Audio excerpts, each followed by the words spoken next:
Akory aby agnarako zegny Marina, mipetraka Ivoloina amin'ny faritra Tamatavy. Za take zegny voalongany teny hoe akory aby. Izy io zegny fomba fiarabagna aminay aty.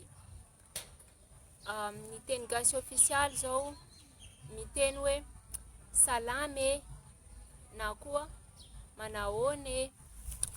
Fa aminay ndraiky zegny akory aby. De mamaly zegny le olo hoe tsara be fogna tsafo na hoe tsara be ô. De misy raika zay o mampiavaka anay amin'ny faritra sasantsasany aty zegny.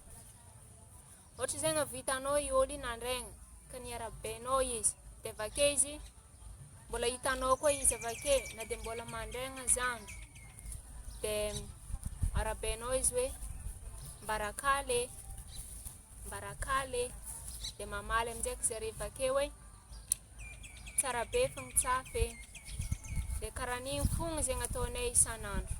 De ohatra ndraiky zegny vao hitanao i olo i andro nandraigna be izy mbola tsara nisaotrasaotra taminao zegny, vao sambany hitanao zegny izy ohatra hoe niany zegny izy vao sambany hitanao, de nitsapanao zegny izy hoe akory lahaly e.